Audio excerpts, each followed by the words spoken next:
حسین میرے غریب حسین، میرے غریب حسین. ظہور امام زمانہ بآواز بلند صلوات. اللہم صلی علی محمد و آل محمد. سورہ فاتحہ.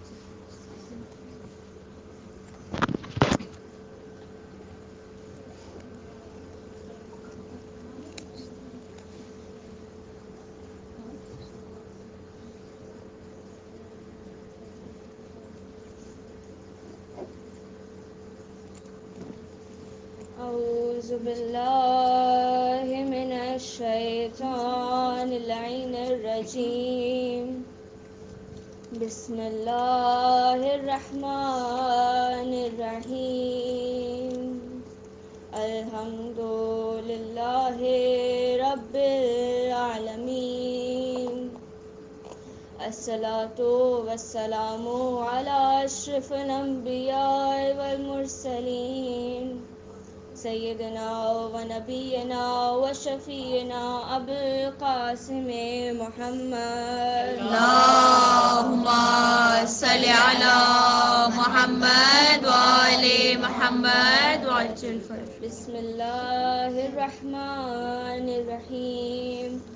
اللہم وزد وبارک علی دعوت النبویہ وسولة الحیدریہ والعصمة الفاطمیہ والحلم الحسنیہ والشجاعة الحسینیہ والعبادة السجادیہ والمعصر الباقریہ والآثار الجعفریہ والعلوم الکاظمیہ والحجج الرضویہ وجود التقویہ والنقابة النقبیہ والہیبة العسکریہ والغیبة الإلہیہ القائم بالحق. اللہم صلی علی محمد و آل محمد وعجل الفرج. اما بعد فقد قال اللہ تعالی تبارک فی کتابہ المجید والفرقان الحمید وقوله الحق وهو اصدق الصادقین. بسم اللہ الرحمن الرحیم. شروع کرتی ہوں ذات واحد کے نام سے جو بڑا مہربان اور رحم کرنے والا ہے، کہ جس نے ہمیں بے شمار نعمتیں عطا کیں، یہ چاند، یہ تارے، یہ پہاڑ، یہ زمین، یہ آسمان، یہاں تک کہ ہماری سانسوں کی روانی بھی مرضی خداوندی کے محتاج ہیں. بے شک ہم خداوند تعالیٰ کا جتنا شکر ادا کریں کم ہے کہ اس نے ہمارے لیے ہادی اور رہبر بھی بھیجے تاکہ وہ ہمیں سیدھا راستہ دکھا سکیں. صلوات محمد علیہ وسلم. اللہم صلی علی محمد و آل محمد وعجل الفرج. خداوند تعالیٰ سورہ رعد آیت نمبر 28 میں فرماتا ہوا نظر آتا ہے، الا بذکر اللہ تطمئن القلوب، یعنی یاد رکھو یاد خدا سے دلوں کو اطمینان ملتا ہے. پھر ایک اور روایت میں نظر آتا ہے کہ حضرت موسیٰ سے خداوند تعالیٰ کلام کرتے ہیں اور فرماتے ہیں کہ اے موسیٰ، کسی بھی حال میں مجھے فراموش نہ کرو. مومنات، ہر کام شروع کرتے ہیں جب ہم، یا ہر کام جو ہم کرتے ہیں تو اس کی قدر و قیمت تبھی بڑھتی ہے جب ہم لوگ خلوص نیت کے ساتھ کرتے ہیں، اپنے دل کو پاک و صاف کر کے کرتے ہیں. اس کی اہمیت تبھی ہوتی ہے جب ہمارا دل، ہمارا ارادہ نیک ہو. مومنات، عبادت تو سب لوگ کرتے ہیں، بہت سے لوگ عبادت کرتے ہیں، لیکن انسان کی وہی عبادت قبول ہوتی ہے جو بغیر کسی لالچ کے ہو اور بغیر کسی خوف کے ہو. امام حسین علیہ السلام ہی فرماتے ہوئے نظر آتے ہیں صلی علی محمد وآل محمد کہ جو لوگ جنت کی لالچ میں نمازیں پڑھتے ہیں، عبادت کرتے ہیں، تو ان کی عبادت تاجروں والی عبادت۔ جو شخص دوزخ کے ڈر سے، جہنم کے خوف سے عبادت کرتا ہے تو اس کی عبادت غلاموں والی عبادت ہے، اور جو شخص خداوند تعالیٰ کا شکر ادا کرنے کے لیے عبادت کرتا ہے اور اس کو لائق عبادت سمجھتا ہے تو وہ اس کی عبادت ایسی ہے کہ جیسے آزاد لوگوں کی عبادت ہوتی ہے، اور یہی عبادت سب سے افضل ہے۔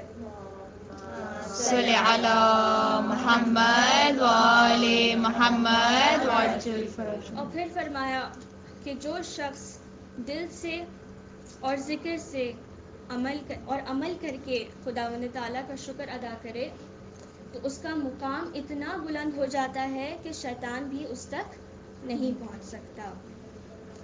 بہت ہی مشہور قول ہے مولائے کائنات علی ابن ابی طالب کا، اللہم صلی علی محمد وآل محمد یا علی اللہم صلی علی محمد وآل محمد۔ انہوں نے فرمایا کہ اے خداوند تعالیٰ، میں نہ جنت کی لالچ سے عبادت کرتا ہوں اور نہ ہی دوزخ کے خوف سے، میں اس لیے تیری عبادت کرتا ہوں کیونکہ میں تجھے لائق عبادت سمجھتا ہوں۔ تو مومنات، خداوند تعالیٰ کی رحم و کرم کی بارشوں کا تقاضا یہ ہے کہ ہم اس کا شکر ادا کریں۔ صلوات پڑھتے محمد والے اللہم صلی علی محمد وآل محمد۔ بہت سی روایت میں آپ لوگوں کی خدمت میں پیش کرنا چاہوں گی جو میری نظروں سے گزری، کہ ایک شخص تھا جس کا نام تھا حویرث بن حارث، وہ کافر تھا۔ رسول خدا ایک مرتبہ جنگ کے لیے جا رہے تھے کہ بہت بارش ہو رہی تھی، کہ ایک لمحہ ایسا تھا کہ نالے کی وجہ سے رسول خدا کاروان سے جو جا رہا تھا فوج سے علیحدہ ہو گئے تھے۔ تو یہ جو شخص تھا ملعون جو تھا، وہ رسول خدا کو اکیلا پا کر تلوار نکال کے کھڑا ہو گیا ان کے سامنے اور کہا کہ میں دیکھتا ہوں کہ اب آپ کو کون بچاتا ہے، کون سا خدا بچاتا ہے۔ میں تو خیر آپ کہہ رہی ہوں، اس نے بہت نازیبا الفاظ یوز کیے، تو میں دیکھتا ہوں اب آپ کو کون بچاتا ہے۔ تو رسول خدا نے فرمایا کہ بے شک مجھے وہ ذات بچائے گی، وہ پروردگار وہ بچائے گا۔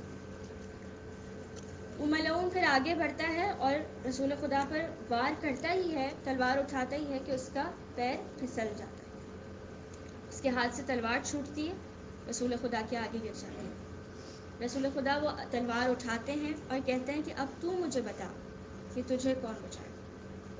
تو وہ کافر کہتا ہے کہ یقیناً آپ مجھے بچائیں گے اگر آپ مجھ پر وار نہیں کریں گے۔ رسول خدا نے اس کو تلوار واپس کی اور کہا کلمہ پڑھو۔ وہ شخص کہتا ہے کہ میں کلمہ تو نہیں پڑھوں گا، مگر میں آپ سے وعدہ کرتا ہوں کہ آئندہ کسی مسلمان کو نقصان نہیں پہنچاؤں گا۔ اسی طرح سے ایک اور روایت میں ملتا ہے کہ ایک سعدی نام کے شخص ہیں جو اپنی کہانی میں لکھتے ہیں، ایک مرتبہ میں اپنے کاروان کے ساتھ سفر پہ جا رہا تھا کہ میرے قافلے میں ایک شخص تھا جو بہت لاؤبالی تھا، بہت کیئرلیس تھا، اس کو کسی کی کچھ نہیں فکر تھی، صرف اپنے میں رہتا تھا۔ ہمارے راستے کے بیچ میں ایک جنگل آیا، اس نے بس ایسے ہی ادھر ادھر اس نے دیکھا اور چیختا ہوا جنگل کی طرف نکل گیا۔ اندھیرا ہونے والا تھا تو قافلے والے پریشان ہوئے اور اس کو جا کے جنگل میں ڈھونڈا مگر وہ نہ ملا۔ صبح نمودار ہوئی، پوری رات گزر گئی، صبح نمودار ہوئی، پھر وہ شخص جنگل سے واپس آتا ہے اور اس سے جب پوچھا گیا کہ تم کیوں ایسے چیختے ہوئے گئے تھے، کیا سبب تھا ایسا، تو اس نے کہا کہ ایک مرتبہ میں نے دیکھا آب و ہوا چل رہی ہے، آب و ہوا کی وجہ سے درخت ہل رہے ہیں، چرند پرند اپنا کلام کر رہے ہیں، حیوان اپنا کلام کر رہے ہیں۔ میں نے دیکھا کہ خداوند تعالیٰ نے کہ ان کو زبان نہیں دی، مگر پھر بھی اپنی زبانی بے زبانی میں خدا کا کلام کر رہے ہیں۔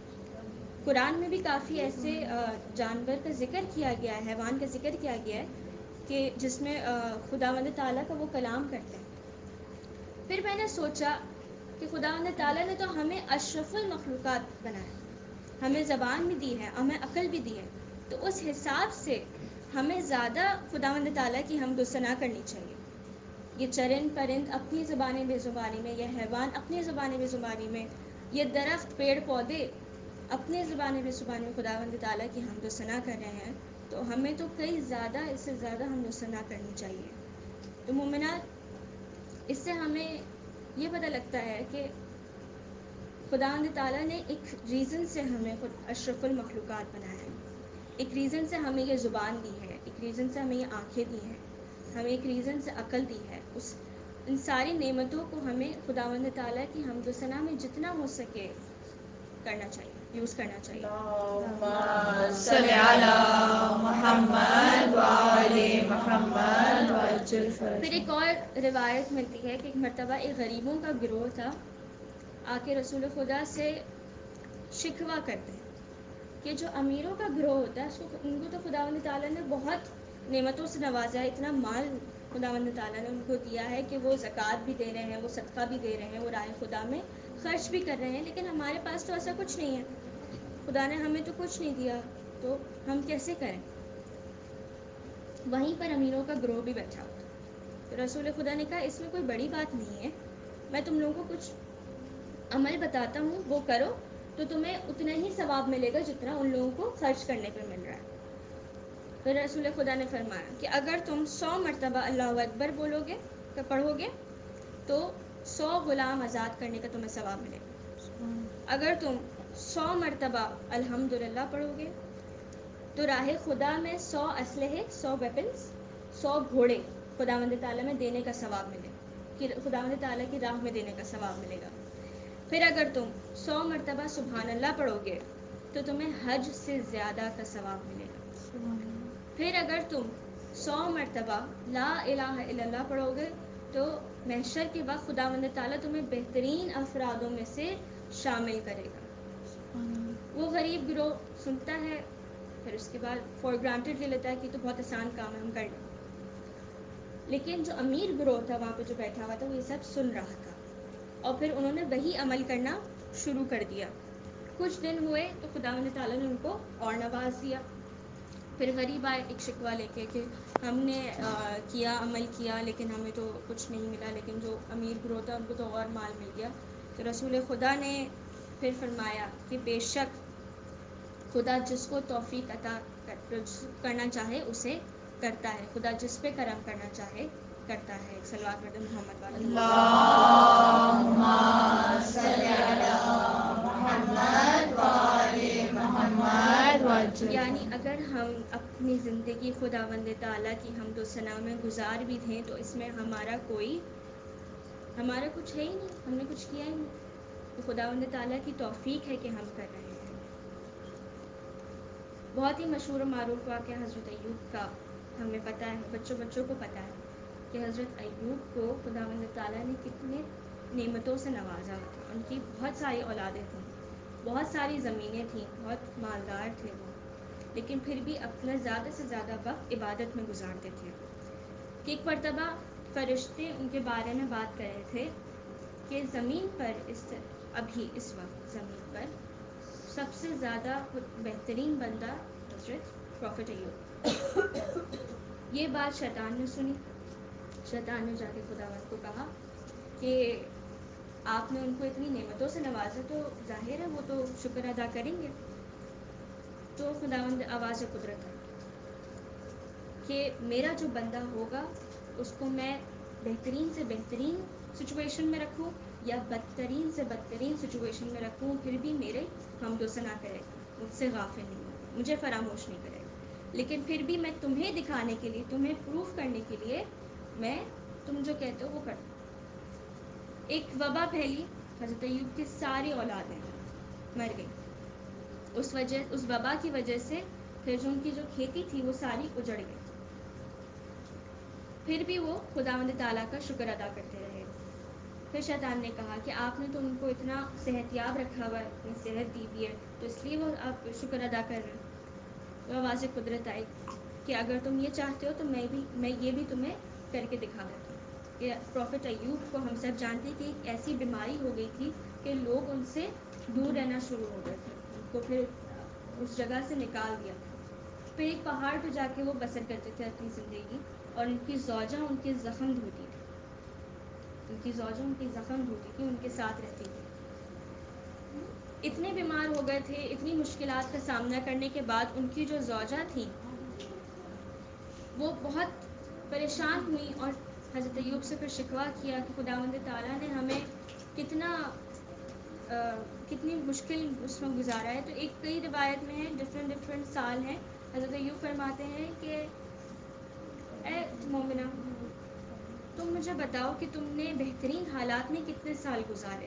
بعض روایت میں 70 ایئرز, بعض روایت میں دوسرے لکھا ہوا ہے, تو اس نے کہا 70 ایئرز, اور کہا کہ اب تم جو اس حالت میں اس کو کتنے سال ہو گئے, تو اس عورت نے کہا 7 سال. کہا تھوڑا سا صبر کرو, خداوند تعالیٰ بہترین کرنے والا ہے. لیکن وہ عورت نہ مانی. پھر حضرت ایوب نے پھر سمجھایا, لیکن وہ عورت نہ مانی. پھر حضرت ایوب نے کہا کہ اگر تمہیں میرے ساتھ رہنے میں مسئلہ ہے تو تم یہاں سے چلی جاؤ. ان کی زوجہ چلی گئی. پھر ان کو احساس ہوا, ان کی زوجہ کو احساس ہوا کہ میں نے غلطی کی ہے تو مجھے جا کے معافی مانگ لینی چاہیے. گئی, انہوں نے کیا دیکھا کہ ایک نوجوان شخص کھڑا ہوا ہے, اور وہ حضرت ایوب کی زوجہ پوچھتی ہیں کہ اے شخص, کیا تم نے ایک بیمار سے آدمی کو دیکھا, وہ میرے شوہر ہیں. تو وہ شخص پلٹا اور کہا کہ اے مومنہ, کیا تم نے مجھے نہیں پہچانا, میں تمہارا شوہر ایوب ہوں. صلوات پڑھیں. اللہم صلی علی محمد.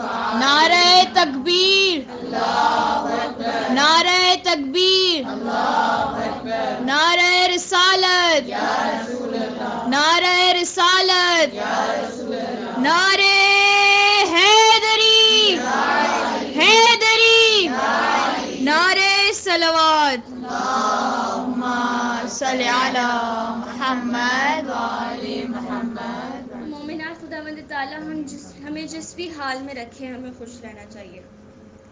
اب سوال یہ آتا ہے کہ ہمیں پتہ کیسے چلے کہ خداوند تعالیٰ ہمارا امتحان لے رہا ہے یا پھر ہمیں گناہوں کی اپنی سزا مل رہی ہے. تو چھٹے امام کے پاس ایک شخص آتا ہے اور یہی سوال کرتا ہے. چھٹے امام کیا فرماتے ہیں کہ اگر تم اپنے اس بدترین سے بدترین سچویشن میں خداوند تعالیٰ کی حمد و ثنا کرتے ہو, ان سے قریب ہوتے ہو خداوند تعالیٰ, تو یہ تمہارا امتحان ہے, اور اگر تم دور ہوتے ہو تو یہ تمہاری گناہوں کی سزا ہے. پھر ایک اور ہمیں واقعہ ملتا ہے بی بی نفیسہ کا واقعہ. بی بی نفیسہ کون تھی؟ وہ امام حسن کی پوتی تھی اور امام جعفر صادق کی بہو تھی.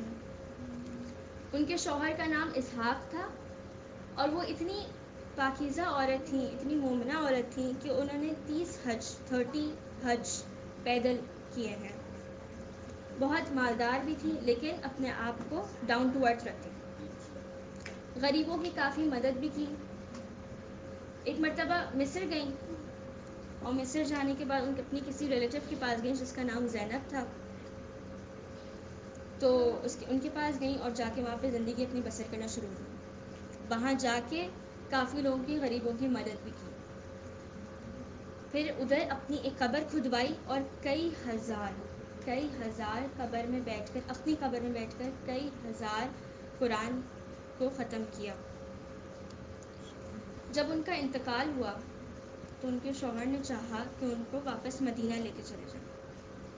کافی لوگوں نے ان کو منع بھی کیا کہ نہیں, ان کو یہیں پہ دفنا دیں. انہوں نے اپنی قبر بھی یہاں پہ کھدوائی ہے, اور ہم چاہتے ہیں کہ ہم لوگ ان کی قبر کی زیارت کرتے رہیں, لیکن ان کے شوہر نہیں مانے. پھر ایک رات ان کے شوہر کے خواب میں رسول خدا صلی اللہ علیہ وسلم آئے. اللہم صلی علی محمد وآل محمد. اور کہا کہ اے شخص اپنی زوجہ کو یہیں مصر میں دفنا دو تاکہ یا اللہم صلی علی محمد وآل محمد. تو وہاں پہ رسول خدا نے کہا کہ ان کو دفنا دو تاکہ ان کی قبر سے مصر والوں پر، اہل مصر پر رحمت خداوند تعالیٰ نازل کریں. ایک اور پوائنٹ بیان کرنا میں بھول گئی کہ ان کے پڑوس میں، بی بی نفیسہ کے پڑوس میں ایک یہودی رہتا تھا جس کی بیٹی نابینا تھی. تو بی بی نفیسہ نے اپنے وضو کا پانی اس کی بیٹی کے لیے دیا، اور جس کی وجہ سے اس کی بینائی واپس آ گئی تھی. صلی علی محمد وآل محمد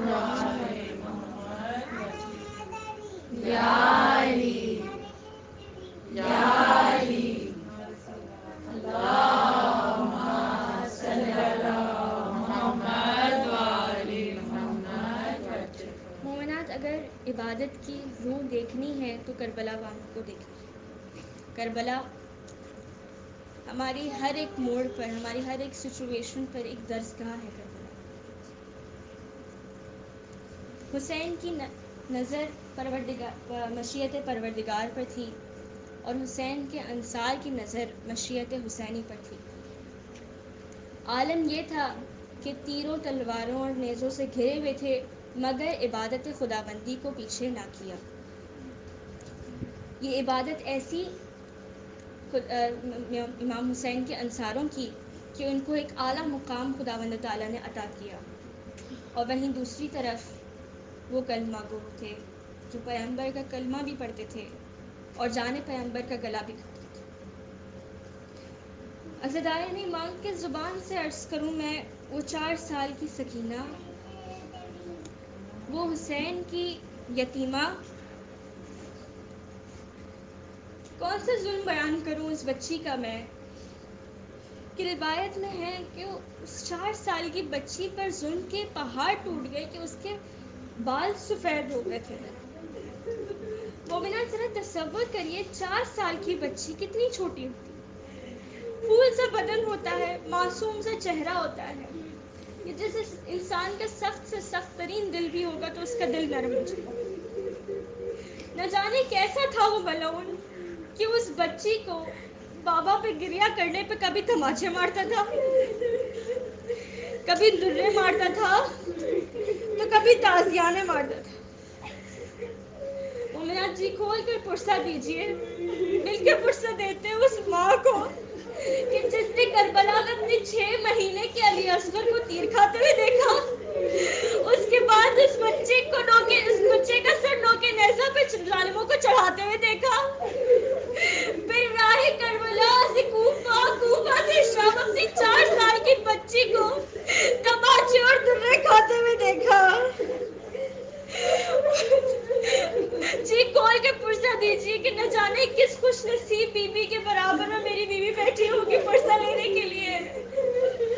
مولا ہم سب کو اربعین پر زیارت نصیب فرمائے، کہ ہم جو بھی جانتے ہیں وہ میری بات سے متفق ہوں گے کہ جب بھی سفر کے دوران سامان سفر میں ایک اور جوڑی جوتا بھی رکھتے ہیں، تاکہ نجف سے کربلا تک کا سفر میں اگر جوتی ٹوٹ جائے تو دوسرے جوتے پہنے، اور اگر کوئی تھک جاتا ہے تو اس کے لیے بہترین انتظام کیا جاتا ہے. میرا سلام ہو ان پاؤں کے ہاتھوں پر کہ جو ریتی پہ چلتے چلتے میرے مولا کے پیروں میں پڑ گئے. میرا سلام ہو نصیران کوفہ و شام پر کہ جو بھی تھکتا تو ان کو کوڑے اور تازیانے مارے جاتے. عزاداران امام، میرا سدرات الہیہ میں میرا مولا کہتا ہے، سلام ہو میرا اور رخساروں پر جن کا کربلا سے کوفہ سے شام رنگ تبدیل ہوتا رہا. مومنات، آج میں اس سکینہ کا تذکرہ کروں گی کہ جس نے کبھی اپنے پاؤں زمین پہ نہ رکھے، کبھی چچا کی گود میں تو کبھی بابا کی گود میں تو کبھی بھائی علی اکبر کی گود میں. آئے وہ سکینہ آج کربلا سے کوفہ سے شام بچوں کے پاس چلتی رہی. ہائے سکینہ جب بابا کا نام لے کے روتی تو وہ ملعون تازیانے مارتا، دنیا مارتا، تماچے مارتا. ازدارا نے باپ یہ وہ سکینہ ہے. ایک بہت دل خراش جملہ ہے مومنات، دل پر ہاتھ رکھ کے سنیے گا. ایک مرتبہ سکینہ اپنے بھائی سجاد سے کہتی ہے بھیا سجاد ایک خواہش پوری کریں گے بھیا سجاد. میرے مولا سجاد کہتے ہیں کہ سکینہ میں بہت مجبور ہوں لیکن تمہاری خواہش کیا ہے؟ سکینہ کہتی ہے بھیا شمر کو میرے پشت پہ جتنے تازیانے مارنے مگر میرے چہرے پر نہ مارے. بھیا سجاد مجھے بہت تکلیف ہوتی ہے. سارا نے باپ یہ وہ بیوی ہے کہ جو اپنے بابا کا نام زندان کی زمینوں پہ لکھتی، چھوپتی اور مٹا دیتی. ایک مرتبہ سکینہ تھک کر سو گئی. اس ماں کا عالم کیا ہوگا کہ جب اپنی بچی کو سویا وہ پایا ہوگا. وہ ماں جو کربلا سے شام تک کے سفر میں صرف اپنی بچی کو کبھی تازیانے کھاتے ہوئے دیکھتی تو کبھی تمہیں کھاتے ہوئے دیکھتی. کتنا سکون ملا ہوگا ناظرین پہ روا کو کہ جب دیکھا ہوگا کہ ان کی 4 سال کی معصوم سکینہ تھک کر سو گئی ہے. سکینہ نے خواب میں اپنے بابا کو دیکھا، چونک کے اٹھی. کب ابا ربا میں نے بابا کو خواب میں دیکھا ہے. پورے زندان میں کھانا بابا ہو گیا. وہ ملعون اس ملعون کی نیند خراب ہوئی.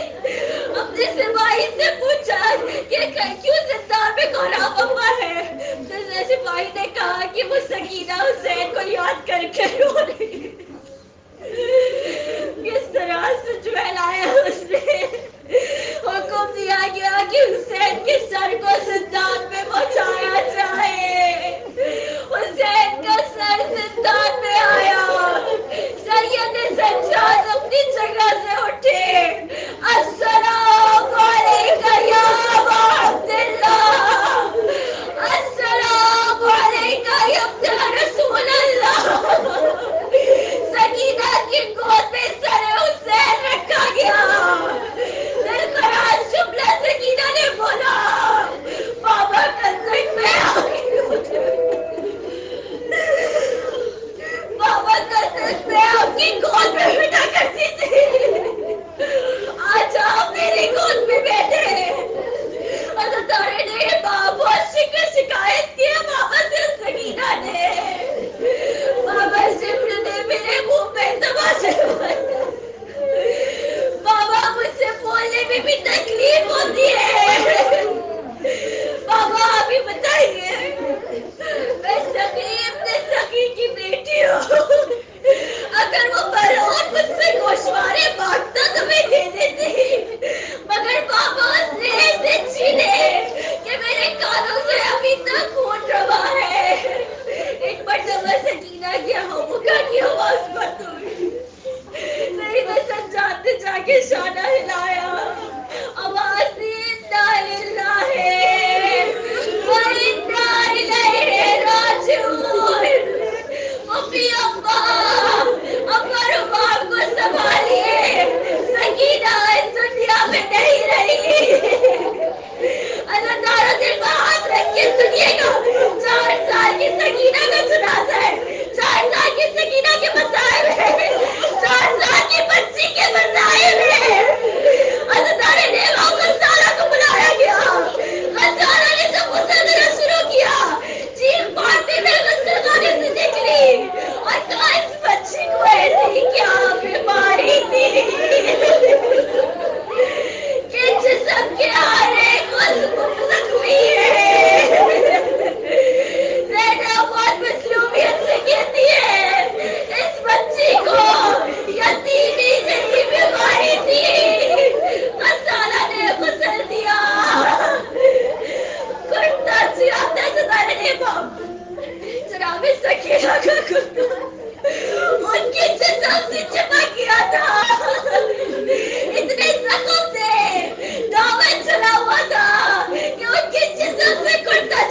دیا. اسی حالت میں 4 سال کی بچی کو غسل دیا گیا. سید سجاد نے کس دل سے اپنی بیٹ کی قبر کھودی ہوگی.